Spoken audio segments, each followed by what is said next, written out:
Hi guys, welcome back. So we've got the Scottish squad out for the Tour of Argentina. Now there's 4 games here. There's a Scotland A game versus Chile as well. It's a 40-man squad, so it's pretty massive, but you're going to need them. And those tests are back-to-back, so that's going to take some attrition as well. I think this tour's pitched about right for Scotland. They get to rest a few players, they get to take some uncapped players, and they can really try a lot of things in a very competitive environment. Argentina are going to be decent, but of course they're not going to be quite as strong as teams like, say, South Africa or New Zealand. So I think this is going to be a good, very useful tour for Townsend to find out about his players. Some of the players he's going to find out about are the uncapped players, 6 of those. We've got the youngster from Edinburgh, the 20-year-old back rower, Ben Muncaster. He's definitely got the physical attributes, former Scotland under-20. He'll be interesting to follow. We've got a slightly older 27-year-old Glenn Young, a second row they're having a look at. Then you've got Matt Curry, a young centre from Edinburgh, very tall, made a few appearances for Edinburgh this year. He's looking quite good. We all know about Kyle Rowe in the Premiership, the London Irish winger who scores for fun, got his big flowing mullet as well. Then we've got Murphy Walker, the 22-year-old tight head, always worth looking at new props. And then Ollie Smith from Glasgow, another young under-20, ex-under-20, a fullback. So they're looking to find the successor for Stuart Hogg, so maybe he'll get a run there as well. And a change in the captaincy, because Hogg isn't there. It's Grant Gilchrist, who has captained before, captaining from the second row in there in the pack. I like it when captains do come from the second row. So we've got 3 big names rested here. Hogg, Russell, Harris, all Lions as well, all guaranteed starters. So, in normal circumstances, they would start, which would stop, younger players, new players starting. So I guess that's part of the reason. But of course, they've still got some big players like Hamish Watson, Duan van der Merwe. They're all going. So it's not 100% less rest, these guaranteed starters. So let me know if you think that's about right or if there's any other reasons for those 3 admissions. Maybe they're going to have a little group summer holiday. I certainly know Hogg and Russell get on, so they're having the summer off in a way. It's a bit of a shame we don't see Jamie Ritchie. He's still injured, which is a shame, but hopefully he'll be back for next season. He's a big player for them. Does open the door for others. There's a lot of young back rows in this squad. But we do get a raft of players back to the Scotland squad from injury. Cummings, Darsh, Matt Fagerson that is, Rory Sutherland, Jamie Batty and not least Johnny Gray in the second row. So that's a lot of experience coming back in there.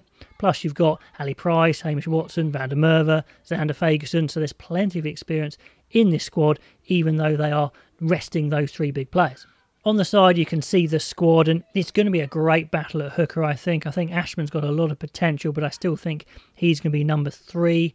Could be a big summer for Rory Darsh. We've seen what he can do in the Six Nations. Still no Jamie Ritchie. He could really, actually lock down a starting place or certainly have that competition with Ritchie. That's going to be great to see. In the backs, the most interesting story, I think, is because we've got Russell rested, Adam Hastings comes back in, who was dropped for that Six Nations as well, as we know. I think he's playing fantastically well for Gloucester, a very skillful, natural player. He goes head-to-head, if you like, with Kinghorn. There is the youngster Ross Thompson in there as well as another 10, but I think it's head-to-head with Hastings and Kinghorn. We get to see George Horn. It seems like we haven't seen him for a while at 9. Rory Hutchinson, finally he's in there. Hooray. I mean, they're taking 40 players, so if he wasn't in, you'd be very disappointed, but I've been wanting him in the squad for absolutely ages. So then finally on to the best 15 that I think I would put out against Argentina first up. I think Sutherland goes back in over Schoeman. It's a tight call, but I think he is the best player when fit and on form. Turner retains number 1 hooker status. He really impressed me. Xander Fagerson has been their first choice tight head for a long time.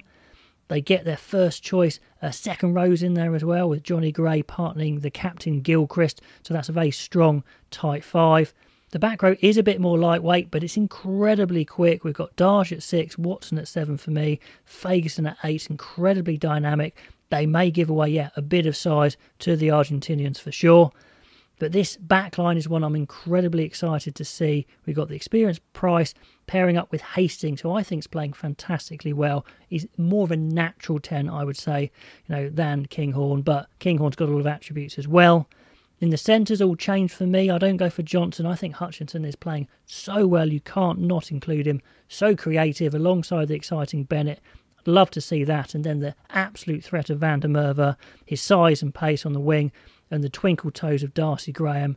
And at fullback without Hogg, I'm putting in Hugh Jones there of Harlequins. Seen quite a bit of him this year. Really, really good player.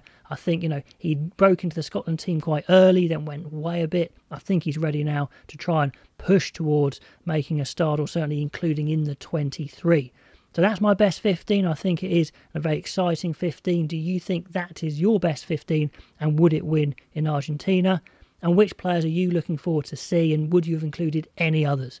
Anyway, guys, all those comments below, and I'll catch you next time.